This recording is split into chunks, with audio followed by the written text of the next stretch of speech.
महाराष्ट्र में एक राजा था। महाराष्ट्र की धरती बड़ी पवित्र है, बड़े श्रेष्ठ श्रेष्ठ भक्त महाराष्ट्र में हुए।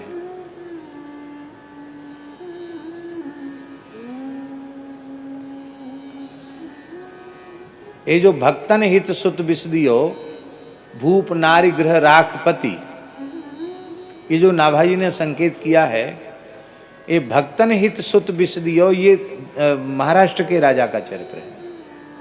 हमारे पूज्य गुरुदेव के मुखारविंद से हमने सुना, भक्तमाली जी के मुख से, वो संतों की जमात दक्षिण के तीर्थों में जा रही थी।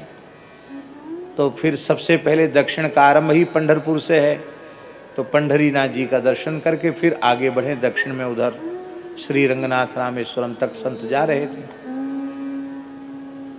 तो महाराष्ट्र का यह राजा संतों से बहुत प्रेम करने वाला था।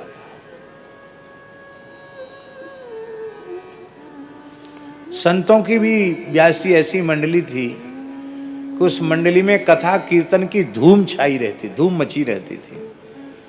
तो राजा को बड़ा सुख मिला, उसका तो प्रेम था संतों से, तत्पुरुषेच सख्यम।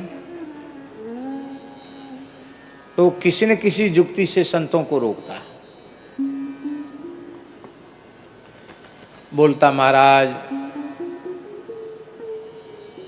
आप आए हो, आपने बड़ी कृपा की।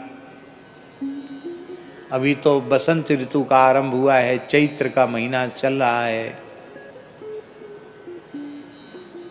आप बासंती नवरात्रि कहीं न कहीं तो करेंगे ही। हमारा बड़ा मनोरथ है कि इस बार आपके जमात के ठाकुर जी का श्री रामनवमी महोत्सव इसी महल में मनाया जाए। 9 दिन तक खूब राम कथा हो, रामनवमी को खूब सुंदर उत्सव हो, बधाई हो, कितना अच्छा रहेगा। तो संतों ने आपस में चर्चा की कि ठीक कह रहा है राजा, पता नहीं अपने यात्रा के क्रम में कहाँ रहेंगे, पंजीरी और पंचामृत का भी प्रबंध ठाकुर जी के उत्सव में हो पाएगा कि नहीं हो पाएगा। रामनवमी तो यहीं करना चाहिए। रामनवमी हो गई। अब साधुओं ने अपना आसन बासन उठाया। राजा ने कहा महाराज जी एक प्रार्थना है। क्या? बोले राम जी का उत्सव मनाओ और हनुमान जी का न मनाओ तो बात ठीक नहीं है। चैत्र पूर्णिमा को हनुमान जी की जयंती है। तो लोगों ने कहा चलो भाई अब कितने दिन बचे हैं, रामनवमी के बाद फिर बचा ही कितना, चलो हनुमान जी का कर लो। हनुमान जी का उत्सव हो गया। फिर साधु बोले अब जाएंगे। बोले कैसे चले जाओगे महाराज? बैसाख अमावास्या का सुखदेव जी का जन्मोत्सव है, आप सुखदेव जी का जन्मोत्सव छोड़ के चले जाएंगे? बताओ, सुखदेव जी तो साधुओं के सिरमौर हैं। चलो कोई बात नहीं।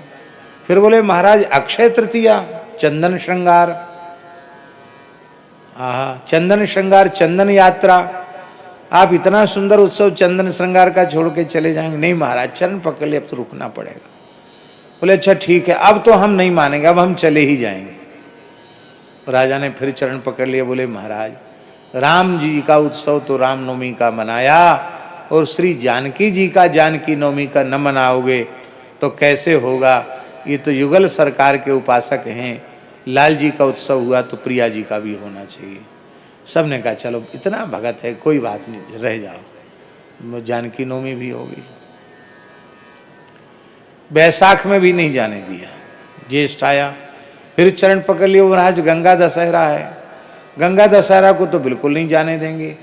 कहाँ से संत गंगा चलकर यहाँ आई और हम सत्संग में स्नान करेंगे और गंगा जी चली जाएं उत्सव के समय? बिल्कुल नहीं महाराज, हमारी छाती पर पैर धर के भले चले जाओ, हम नहीं जाने देंगे। जेठ भी हो गया पूरा। अब बोले महाराज आप चातुर्मास तो करते ही हो? बोले हाँ करते हैं, तो संतों की पुरानी परंपरा है। तो कहीं न कहीं चातुर्मास आपको करना पड़ेगा। आषाढ़ लग गए, चातुर्मास तो शुरू होने वाला है।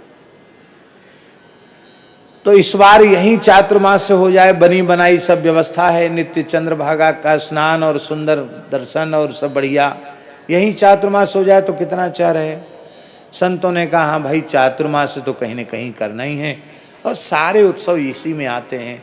झूला इसी में आएगा, जन्माष्टमी राधाष्टमी इसी में आएगी, और इसी में विजयादशमी भी आ जाएगी, और इसी में कार्तिक भी लग जाएगा, तो कार्तिक के उत्सव भी, दीपावली आदि उत्सव, अन्नकूट भी इसी में आ जाएगा, और इसी में फिर देवोत्थापनी एकादशी आ जाएगी, कार्तिक पूर्णिमा। चलो पूर्णिमा तक तो यहीं रहेंगे, फिर आगे बढ़ेंगे। अब 4 महीना फिर बीत गए। संतों ने कहा बहुत दिन हो गए, इतने दिन हम कहीं रुकते नहीं हैं, ये तो बड़ा विचित्र राजा है, ऐसा भक्त तो हमने देखा नहीं। अब ऐसा करो तो चल ही पड़ो यहाँ से, ज़्यादा चक्कर में नहीं फंसना चाहिए किसी की। राजा फिर रोने लग गया, बोले महाराज हमारा बहुत लंबे समय से मनोरथ है कि कभी हम भी श्री सीताराम जी का विवाह महोत्सव करें।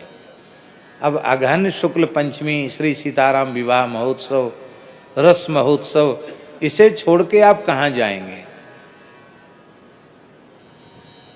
फिर माघ पूस रोक लिया, संक्रांति कह के रोक लिया, और इसके बाद खिचड़ी महोत्सव कह के रोक लिया, और इसके बाद फिर बोले महाराज होली खिलाए बिना तो नहीं जाने दे।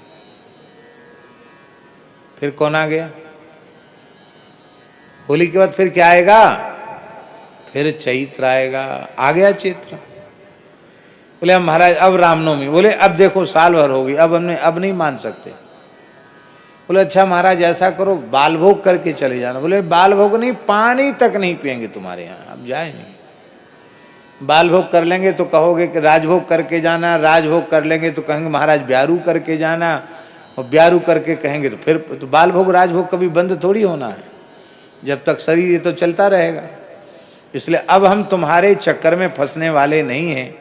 जिस घर में पैदा हुए उसके तो हुए नहीं, उसको छोड़ छाड़ के लात मार के चल दिए, ठुकरा के चल दिए संसार के बंधन को। अब तुम्हारे जैसे भगत के चक्कर में फंसना अच्छा नहीं, अब तो हम चले जाएंगे। मान नहीं सकते। व्यासी राजा को इतनी तीव्र पीड़ा हो गई, संतों से इतना प्रेम हो गया था, उसे लगा कि मिचरत एक प्राण हर लेही, मिलत एक दुख दारुण देही। आज तो मेरे प्राण ही निकल जाएंगे। महाराज जी राजा बेहोश होके गिर गया, मूर्छित हो गया राजा।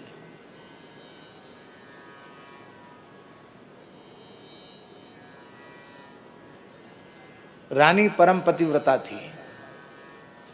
रानी ने पक्का कर लिया कि इसका इतना प्रेम है संतों से। देखो भाई ये कथा बहुत ऊंची कथा है, अति भक्ति की कथा है, अनुकरणीय नहीं है। अनुकरण कोई कर भी नहीं सकता। हम कहें कि अनुकरणीय नहीं तो भी कोई इतनी छाती वाला है नहीं कुछ अनुकरण करे, पर हम प्रार्थना करते हैं इसकी नकल संभव नहीं है, इसलिए नकल मत करना। रानी ने देखा कि संतों के यहाँ से जाते ही राजा के तो सत्संग के वियोग में प्राण चले जाएंगे। ये संतों के बिना आप जी नहीं सकता।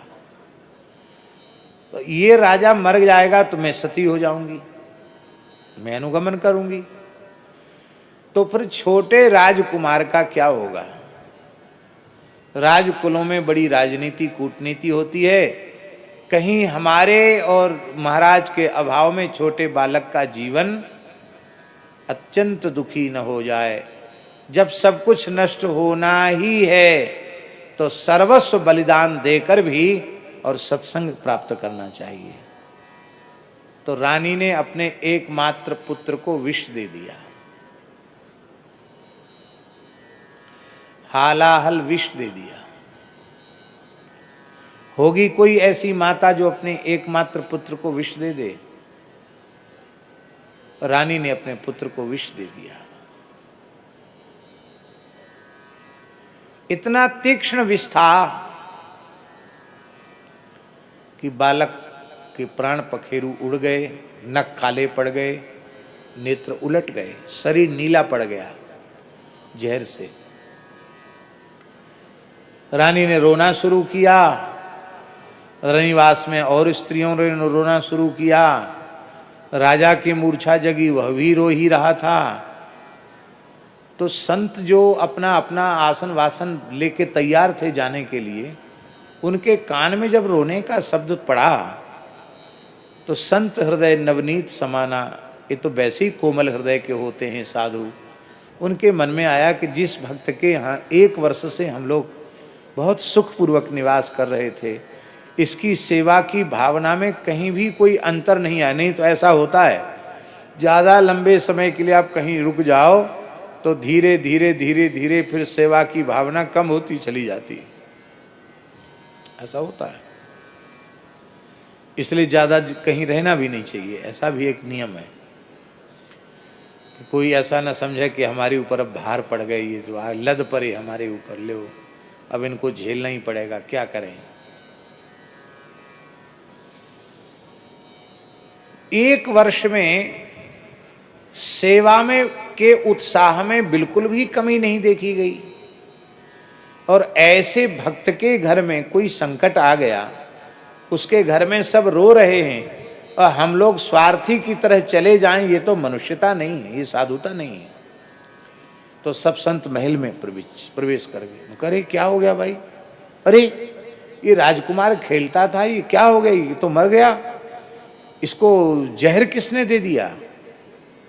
संतों ने देखा है तो विष का प्रभाव इसके शरीर पर, देखा तो बालक तो मर गया, ये विष किसने दिया?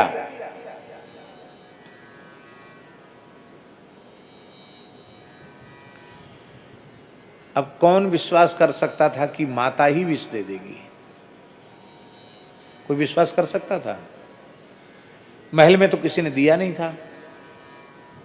पर रोते हुए रानी ने कहा, भगवान आप सब संत जा रहे थे, आपके वियोग में महाराज जीवित नहीं रहते, मैं पतिव्रता हूँ, मैं उनका अनुगमन करती, मैं भी परलोक चली जाती, फिर अकेले राजकुमार का क्या, इसको पीछे भी मरना था।